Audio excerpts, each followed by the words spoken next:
নিষ্বাষ্প থেকে এই সমাজকে বের করে আনতে হবে।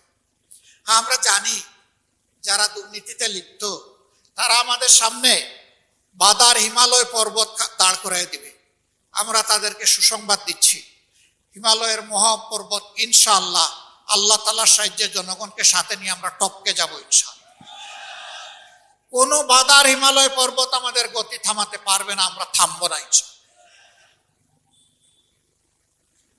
সম্মানিত ভাইরা, এরপরে আমাদের অঙ্গীকার, সমাজে ন্যায় বিচার নিবৃতে কাঁদে। বিশেষ করে নিরীহ মানুষ কোনো বিচারই পায় না, বরঞ্চ অবিচারের শিকারে পরিণত। সকলের জন্য সকল পর্যায়ে ন্যায় বিচার সমভাবে নিশ্চিত করা। বিচারের ক্ষেত্রে কারো মুখ দেখে কোনো বিচার হবে না। আমি কথা বলছি, আমিও যদি রাষ্ট্রীয় দায়িত্বে কোনোদিন আল্লাহর ইচ্ছায় থাকি আর এরকম কোনো অপরাধের সাথে আমি জড়িয়ে যাই, এ বিচার ব্যবস্থা আমাকেও ক্ষমা করবে না, আমাকেও ছাড় দেবে না।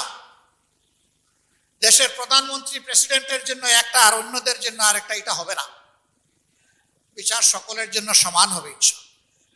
সেই ন্যায় বিচার নিশ্চিত করলে সমাজ থেকে বহু ধরনের বৈষম্য অটোমেটিক্যালি দূর হয়ে যাবে এবং বিচারকেরা সম্মানের আসনে থাকবেন। একসময় তাদের ভীষণ সম্মান ছিল। সাধারণ একজন ম্যাজিস্ট্রেটও তিনি সাধারণ বাজারে ঢুকতেন না, সাধারণ মানুষের সাথে মিশতেন না। কেউ কোনোভাবে তাদের কাছ থেকে কোনো আনডিউ প্রিভিলেজ, অবৈধ কোনো সুযোগ নিয়ে নিতে পারে, এই জন্য তারা বাজার টাজার করতেন না। এখন সেই ডিগনিটিটা নেই। এখন অনেকের অবস্থা খুবই কাহিল, আর বিচার করতে করতে শেষ পর্যন্ত পালাতে গিয়ে অনেকে কলা পাতায় ঘুমায় না। কেন অ্যাপিলেট ডিভিশনের একজন বিচারপতি সর্বোচ্চ সম্মানের জায়গায় পৌঁছার পরে কেন তাকে অপমানিত হতে হলো? জাহারাল ফাসাদু ফিল বাররি ওয়াল বাহরি বিমা কাসাবাত আইদিন নাস। জলে স্থলে অন্তরিক্ষে যা কিছু বিপর্যয়, সব কিছু মানুষের হাতের কামাই। যে যা কামাই করে আল্লাহ তাআলা তাই তাকে দান করে। সম্মানিত ভাইরা, আমরা এই জায়গায় চেষ্টা করব আল্লাহ তাআলার দেওয়া বিধানের ভিত্তিতে সমাজে ন্যায় বিচার প্রতিষ্ঠা করা। এ বিচার ধর্ম বর্ণ নির্বিশেষে সকলের জন্য সমান হবে। কারো ধর্ম থেকে বিচার প্রভাবিত হবে না।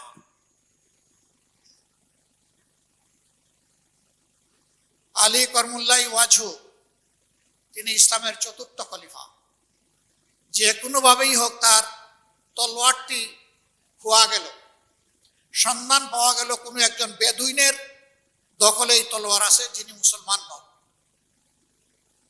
খলিফা প্রধান বিচারপতির দফতরে মামলা দায়ের করলেন ওই লোকটার বিরুদ্ধে। মামলার তারিখ পড়ল, বাদীকে বলা হলো উপযুক্ত সাক্ষী নিয়ে যথাসময়ে আপনি হাজির থাকবেন। তিনি তার দুই সন্তানকে সাথে নিয়ে হাজির হলেন, হযরতে হাসান রাদিয়াল্লাহু তাআলা আনহু এবং হযরতে হুসাইন রাদিয়াল্লাহু। যখন বিচার শুরু হয়েছে, প্রধান বিচারপতি বললেন যে আপনি সাক্ষী উপস্থাপন করুন আপনার অভিযোগের সপক্ষে। তিনি তার বড় ছেলের হাত ধরে বললেন, বাবা তুমি উঠো, সাক্ষী দাও। তিনি বললেন, হ্যাঁ এটা আমার বাবার তলোয়ার। বলে, উনি আপনার পিতা? বলে, হ্যাঁ। আপনার সাক্ষী গ্রহণযোগ্য না, আপনি যান। বলা হলো দ্বিতীয় সাক্ষী আনুন। তিনি বললেন, সেও আমার সন্তান। বললেন যে ওই সাক্ষীও গ্রহণযোগ্য না।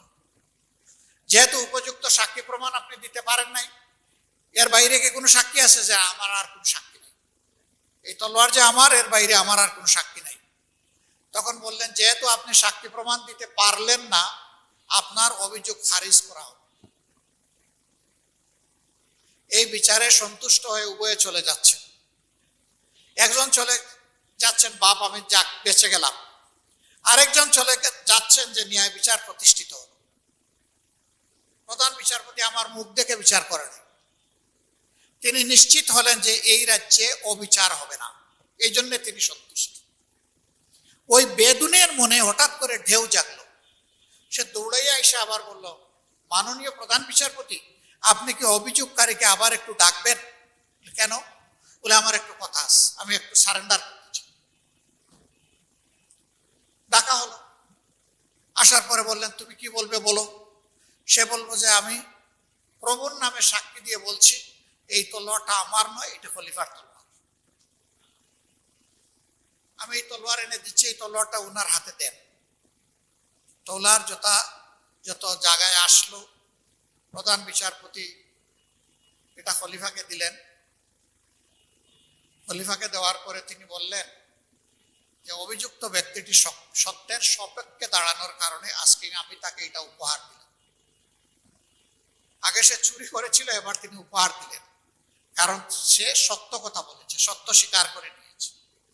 তার শুধু তলোয়ার ফেরত না, তার কিন্তু শাস্তি হওয়ার কথা চুরির দায়।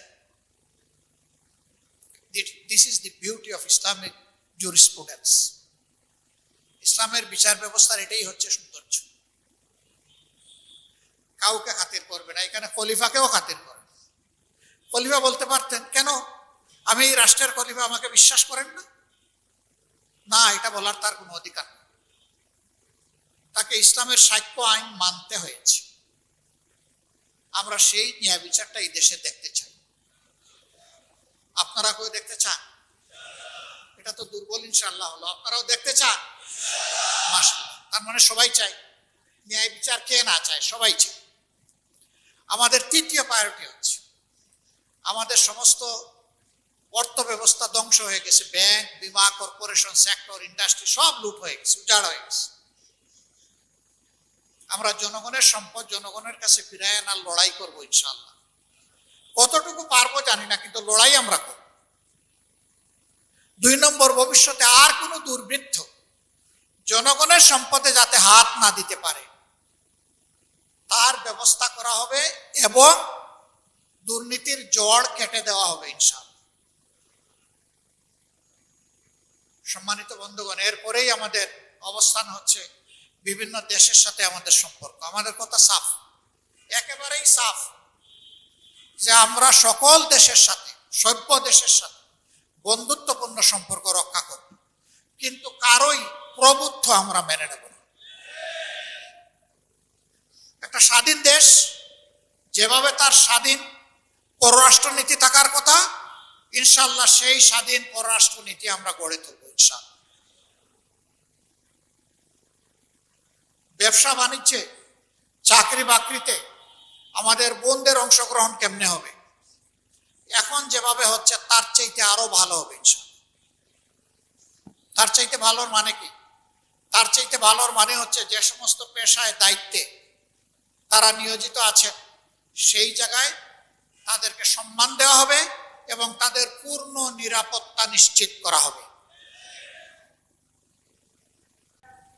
একটা বক্তব্যে আমি বলেছিলাম ইনসাফের দাবি পূরণ করতে গিয়ে মহিলাদের কর্মঘণ্টা কমিয়ে দেওয়া হবে।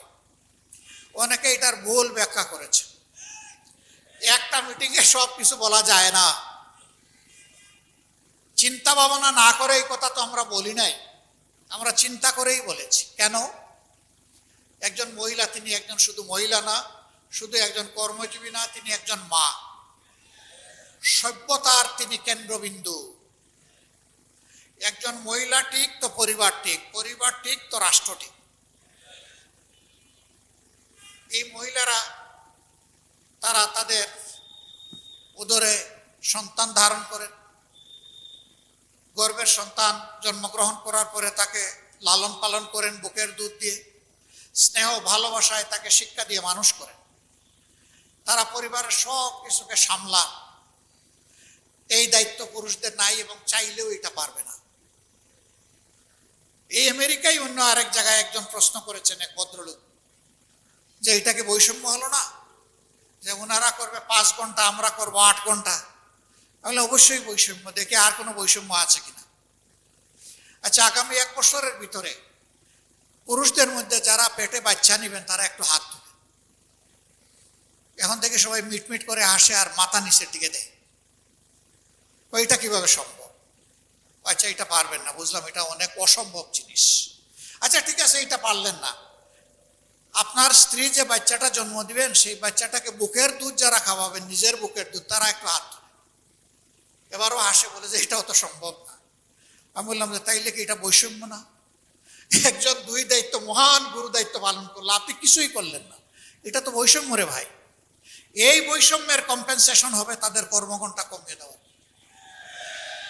এই কর্মঘণ্টা যখন কমিয়ে দেওয়া হবে, ফুল কনসেন্ট্রেশন, মনোযোগ নিয়ে তারা কাজ করবে। 5 ঘন্টা পরে সে তার বাচ্চার কাছে ফিরে যাবে, বাচ্চাকে সময় দিবে, লালন পালন করবে, পরিবারের অন্য দায়িত্ব পালন করবে। এটা তো সমাজেরই কাজ। এখন আরেক দল বলছে আহারে গেল তো গেল, সব গেল। আগে এমনিই অনেকে মহিলাদেরকে কাজে নিয়োগ দিতে চায় না, এখন যখন দেখবে 5 ঘন্টা তখন তো আর দিতেই চাইবে না। হ্যাঁ ভাই, 5 ঘন্টা আমার একজন মা একজন বোন ডিউটি করবেন, কিন্তু ইনশাল্লাহ তারা 8 ঘন্টার বেতন পাবেন। এই বোঝা গিয়ে যিনি এমপ্লয়ার, নিয়োগকর্তার ঘাড়ে এটা পড়বে না, এটা রাষ্ট্রের দায়িত্ব। আমরা সেই ওয়েলফেয়ার রাষ্ট্র, কল্যাণ রাষ্ট্রটা করতে চাই, যা জনগণের কল্যাণে নিবেদিত হবে, যার আয় ব্যয় সব কিছু আবর্তিত হবে জনগণের কল্যাণকে কেন্দ্র করে। ইনশাআল্লাহ এই মাদেরকে এখান থেকে সম্মানিত করা হবে। তবে যদি কোনো মা স্বেচ্ছায় তিনি বলেন যে না, আমার সুযোগ আছে, আমার বাচ্চারা বড় হয়ে গেছে, আমি 8 ঘন্টা কাজ করেই আমি 8 ঘন্টার বেতন নেব, তাকে আলাদাভাবে সম্মানিত করা হবে ইনশাআল্লাহ। এখন বাকি যে 3 ঘন্টা থাকলো, এটা কিভাবে পোষাবে? এই 3 ঘন্টার জন্য পার্ট টাইমার যারা 5 ঘন্টাও পারবে না, 8 ঘন্টাও পারবে না, এরকম অনেক মহিলা আছে, তিনি 3 ঘন্টা পারবেন, তিনি ওই 3 ঘন্টা কাজ করবেন, তিনি 3 ঘন্টার বেনিফিট নেবেন ইনশাআল্লাহ। তাইলে একজন মানুষের জায়গায় আরেকজন মানুষ কিন্তু ফিট হয়ে গেল। অনেকে বলছে এর মাধ্যমে জব কমে যাবে, জব তো বেড়ে গেল ভাই, কমলো কোথায়? আগে একজন ছিল, এখন 2 জনের পার্টনারশিপ এখানে বিল্ড আপ হলো। এইভাবে আমরা একটা দরদি সমাজ গঠনে সক্ষম হব ইনশাআল্লাহ, যেখানে পরস্পরের প্রতি শ্রদ্ধা এবং ভালোবাসা থাকবে। আবার কারো ওই রকম সন্তান ছোট নেই, তার সংসারে এত বেশি সময় দেওয়ার দরকার নাই, কিন্তু তার প্রয়োজন আছে, তিনি ওভারটাইম করতে চান। যদি নিয়োগকারী সংস্থা তার কাছ থেকে ওভারটাইম সার্ভিস নিতে চায়, আর তার যদি সেই সুযোগ থাকে, সেইটাও বাধা দেওয়া হবে না। সকল দুয়ার খোলা থাকবে, যে যে অপশনে ইন করতে চাইবেন তার জন্য সেই সুযোগটা ওপেন হয়ে যাবে ইনশাআল্লাহ। তো কি অপরাধটা আমি করলাম বলেন তো? এই যারা আমার দিকে কামানের গুলি ছোড়া শুরু করলেন, আমি আশা করব আমার এই কথাগুলা শোনার পরে তারা একটু শান্তি পাবেন ইনশাআল্লাহ। কেউ যদি মনে করেন যে ডাক্তার শফিকুর রহমান এই কথা বলে সমস্ত মহিলাদের ভোট নিয়ে যাচ্ছে, হায় হায় আমাদের কেউ, ভাই আপনাদেরকেও যদি সব ভোট দিয়ে দেয় আমার কোনো আপত্তি নাই, কিন্তু মায়েরা বোনেরা যদি তাদের নিরাপত্তা ভেবে তাদের জন্য সবচেয়ে কমফোর্টেবল জোন হিসাবে আমাদেরকে বাছাই করে নেয়, সেটাও আপনাদেরকে মেনে নেওয়ার জন্য প্রস্তুত থাকতে হবে। ওখানেও আপত্তি তুলতে পারবেন না। যে যুব সমাজ 24-এ বুক চিতিয়ে লড়াই করেছে, জীবন দিয়েছে, পঙ্গু হয়েছে, তারা অনেকেই জানতো না তারা বেঁচে থাকবে কিনা। সেই যুব সমাজের একটা বিশাল দাবি, চাহিদা, প্রত্যাশা এই জাতির কাছে আছে। তাদের এই প্রত্যাশাকে আমরা সম্মান করি এবং আমরা কথা দিচ্ছি তোমাদের প্রত্যাশা পূরণে আমরা লড়ে যাব ইনশাআল্লাহ। যুবকরা, তোমাদেরকে তোমাদের অধিকারের জন্য লড়তে হবে। 2টি অধিকার, একটা হলো নিজের হাতকে দক্ষ হিসাবে গড়ে তোলার অধিকার, রাষ্ট্র যেন এই সমর্থ তোমাদেরকে দান করে, সাপোর্ট দেয়। 2 নম্বর হচ্ছে তোমাদের মৌলিক ভোটের অধিকার। এখানে 30-32, অনেকের বয়স হয়ে গেছে 35 হয়ে গেছে, তারা জীবনে একবার একটা ভোট দিতে পারে নাই। কেউ কেউ আশঙ্কা করেন আগামী নির্বাচনে কেউ গাছে কাঁঠাল রেখে গুফে তেল দিচ্ছেন, মাসল আর ব্যাগ মানির মাধ্যমে অন্যের ভোট হাইজ্যাক করবেন। তাদের প্রতি আমাদের স্পষ্ট বার্তা, আমরা যুবক হয়ে বিস্ফোরিত হব ইনশাআল্লাহ। এই যুবকদের ভোট, আমার ভোট নিয়ে কেউ কাড়াকাড়ি করুক, এটা আমরা বরদাস্ত করব না। যুবকরা, তোমাদের ভোট তোমরা দিবা, আমরা তোমাদের পাশে থেকে লড়াই করব, তোমাদেরকে সাহস যোগাবো, শক্তি যোগাবো। কোন ডাকাত তোমাদের বুটের দিকে হাত বাড়ানোর জন্য দুঃসাহস না দেখায়। এখন থেকে সেইভাবে যুবকদেরকে প্রস্তুত হতে হবে। তোমার যাকে পছন্দ তাকে ভোট দিও, আমাকে দিবা না দিবা এটা তোমার ব্যাপার, কিন্তু তোমার ভোটের জন্য আমরা লড়ে যাব ইনশাআল্লাহ। প্রিয় দেশবাসী, আমরা একটা মানবিক বাংলাদেশ চাই, যে বাংলাদেশটা প্রত্যেকটা মানুষকে সম্মান করবে এবং ভালোবাসবে। এই বাংলাদেশটা আমরা চাচ্ছি।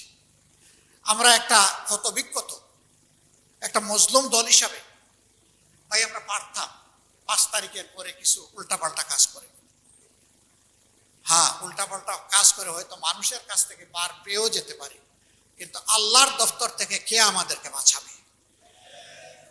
এই জন্য আল্লাহ তাআলাকে ভয় করি বলেই আমরা মানুষকে সম্মান করার পক্ষে। এমনকি একজন অপরাধী তাকেও তার অপরাধের চাইতে এর বাইরে গিয়ে কেউ কিছু তাদের সাথে করুক, সেটাও আমরা চাই। আমাদের এই যুব সমাজ এখন আর পিছন নিয়ে কামড়াকামড়ি করতে চায় না, এখন তারা সামনে দেখতে চায়। আমরা তাদেরকে আশ্বস্ত করছি, দুনিয়ার জায়গায় জায়গায় ঘুরে তোমাদের জন্য ফেরি করবো ইনশাআল্লাহ। যেখানে যে উন্নত টেকনোলজি পাবো সেখান থেকে কাঁধে করে ওইটা তোমাদের জন্য নিয়ে আসবো। তোমরা যাতে টেকনো বেসড একটা মানবিক সমাজ গড়ে তুলতে পারো। মরার আগে দেখে যেতে চাই সন্তানেরা ভালো আছে, একটা সভ্য বাংলাদেশে আছে, সত্যিকারের একটা স্বাধীন বাংলাদেশের নাগরিক আমার সন্তান, এটা আমরা দেখে যেতে চাই। এটি হবে আমাদের সান্ত্বনা। আমাদের জন্য সবাই দোয়া করবেন। আমরা যে লড়াইয়ের ঘোষণা দিয়েছি এটা কোনো দলের বিরুদ্ধে নয়, কোনো গোষ্ঠীর বিরুদ্ধে নয়, এটা জনগণের পক্ষে, জনগণের পক্ষে, জনগণের স্বার্থের জায়গায়। আল্লাহর কসম, আমাদের জীবন থাকতে অতীতে আমরা কোনো অন্যায়ের কাছে মাথা নত করি নাই, আগামীতেও আমরা আপোষ করব না ইনশাআল্লাহ। সেই লড়াইয়ে প্রিয় জনগণকে আমরা সাথে চাই, পাশে চাই। এখন সারা তো বললাম জাতীয় ব্যাপার, এই আসনের কি হবে? এই আসন একসময় সন্ত্রাস কবলিত একটা জায়গা ছিল। আমরা প্রথমে কথা দিচ্ছি, এইখানে সন্ত্রাসের কোনো কালো ছায়া আমরা বরদাস্ত করব না। এই এলাকাকে সন্ত্রাস মুক্ত এলাকা হিসাবে গড়ে তোলা হবে ইনশাআল্লাহ। এলাকার যুবকদের চাহিদার দিকে, তাদের মানসিক বিকাশের দিকে আমরা লক্ষ্য রাখব। এখানে উপযুক্ত পার্ক নাই, মাঠ নাই, সুইমিং পুল নাই, যে কয়টা একটু সামান্য বড় চ্যানেল আছে, ড্রেন আছে, সবগুলা ময়লা এবং আবর্জনায় দুর্গন্ধে ভর্তি। আমরা ওই সব ড্রেনগুলোকে স্বচ্ছ পরিষ্কার করবো ইনশাআল্লাহ। রাষ্ট্রীয় ফান্ডে পারলে করবো, না হয় জনগণের টাকা নিয়ে বলবেন সেখানে কি চাঁদাবাজি হবে? না, হবে না, কোনো চাঁদাবাজি হবে না। জনগণ তার মানবিক দায়িত্ববোধের জায়গা থেকে ইনশাআল্লাহ এগিয়ে আসবে। চীন সফরে গিয়েছিলাম, দেখি যে ওদের ড্রেইনের পানিও স্ফটিকের মতো চকচক করে। জানতে চাইলাম এটা কিভাবে সম্ভব হলো, বলে যে রেসপেক্টিভ এলাকা, সংশ্লিষ্ট এলাকার নির্বাচিত জনপ্রতিনিধিকে বছরে 2 বার তার এলাকার ওইগুলাতে গোসল করতে, বা যাও বাবা এখন গোসল করো তুমি। তো গোসল যখন করবে তখন গোসলের উপযুক্ত করে এই পানীয় তার মেনটেন করতে হবে। সে জানে না তার গোসলের ডেট কোন দিন, ওইটা রাষ্ট্র জানাই দিবে যে আগামীকালকে আপনার গোসলের ডেট। যদি আগে জানাই দেয় তাইলে মাঝখানে যেমন তেমন হোক, ওই সময় এসে হয়তো কেউ পানি পরিষ্কার করে নিতে পারে, এই সুযোগ নাই। আগের দিন রাত্রের নোটিশ যাবে, কালকে সকাল 10টায় তোমার গোসলের সময়। আমরা বিশ্বাস করি সমাজে যদি